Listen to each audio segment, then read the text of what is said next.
Wanasema macho ndio huona uzuri wa mtu. Lakini vipi kama upendo wa kweli hauhitaji macho? Vipi kama mtu anayekuona kwa moyo ndio anakupenda zaidi? Chuo kikuu cha Mumbai kilikuwa na pilika nyingi za wanafunzi, huku kila mmoja akikimbizana na ndoto zake. Ndani ya pilika hizo alikuwepo Rohan, kijana wa kawaida mwenye maisha kujitafuta na kuhitaji siku moja afanikiwe. Siku hiyo alikuwa na haraka ya kuelekea darasani. Akili yake ilikuwa imejaa mawazo ya mitihani na majukumu ya chuo. Lakini ghafla hatua zake zikasimama. Mbele yake alisimama msichana aliyeshika fimbo nyeupe mkononi. Karibu wagongane naye. Samahani sana, Rohan alisema kwa mshangao. Msichana yule alitabasamu kwa utulivu wa ajabu, kana kwamba alikuwa amezoea mshangao wa watu. Usijali, mimi ni Anika. Macho yangu hayaoni, lakini nahisi mtu anapokuja kwa haraka.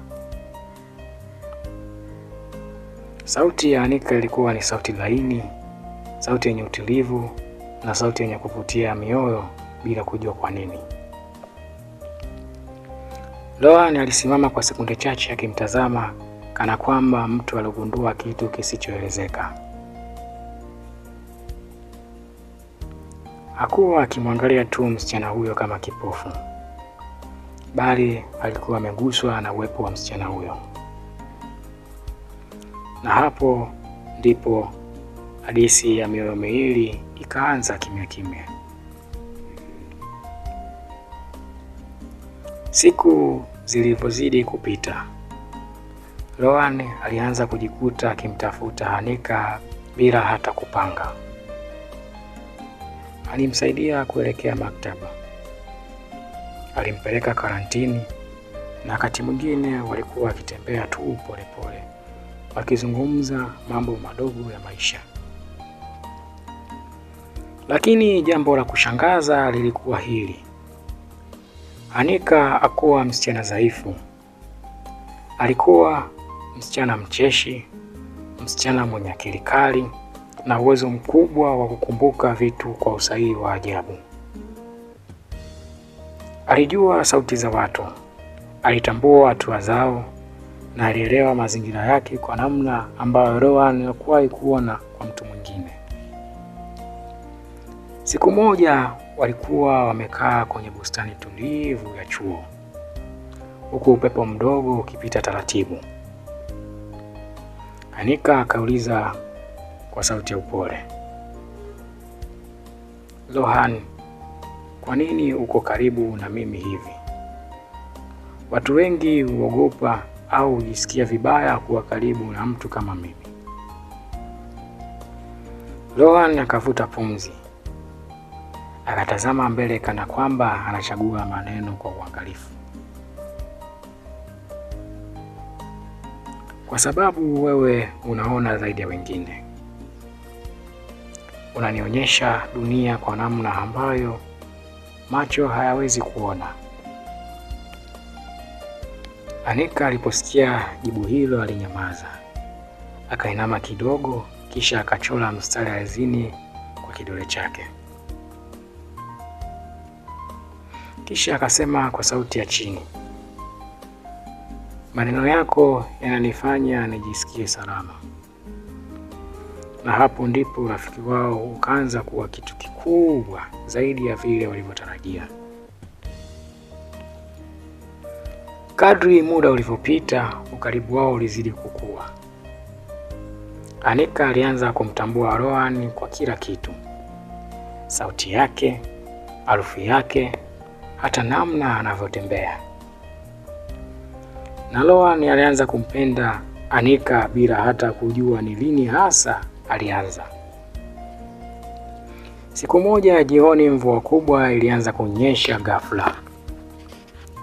Walikimbilia kwenye kivuli cha jengo, wakisimama karibu sana.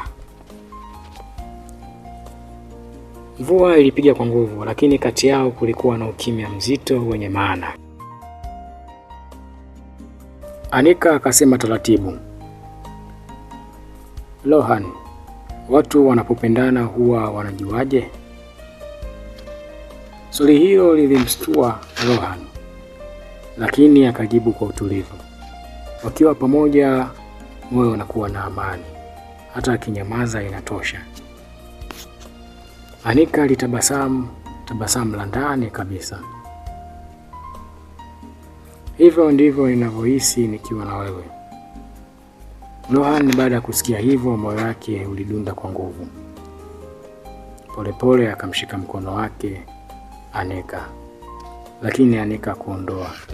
Na hapo bila kusema nakupenda, mioyo yao ilikubaliana kimya kimya.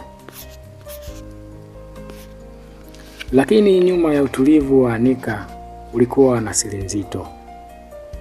Kila walipokuwa pamoja kulikuwa na watu wawili waliokuwa wakiwafuatilia kwa mbali. Kimya kimya, makini na asionekana kirahisi. Rohan hakuwahi kujua hilo. Siku moja gari kubwa la kifahari liliingia chuoni. Milango ikafunguliwa. Wanaume wawili wakashuka wakiwa na muonekano wa walinzi wa hali ya juu. Wakaenda moja kwa moja kwa Anika. Bila maelezo mengi wakamchukua. Rohan akashtuka na kumkimbilia. Anika, hawa ni nani? Lakini kabla hajamkaribia, mmoja mlinzi akamzuia. Rudi nyuma, huna ruhusa kumkaribia. Rohan akapaza sauti, ni rafiki yangu. Mlinzi akamtazama kwa ukali kisha akasema kwa sauti nzito, huyu si msichana kawaida. Huyu ni Anika Singh, mtoto wa waziri mkuu wa India. Maneno hayo yalimgonga Rohan kama radi. Alihisi dunia imesimama. Moyo wake ukawa unatetemeka. Anika, mtoto wa waziri mkuu? Na kabla hajapata nafasi hata ya kuelewa, mlango wa gari ukafungwa na Anika akaondoka mbele ya macho yake. Je, ni kipi kitafuata? Usikose sehemu ya pili ya simulizi yetu Nilikuona Bila Macho. Mimi msimuliaji na mtunzi wa simulizi hii nafahamika kwa jina la Casto na Kembetwa. Kama hujasubscribe channel yetu, nenda YouTube, andika C Media Updates ili upate maudhui bora kwa ajili ya kujifunza na kuelimika.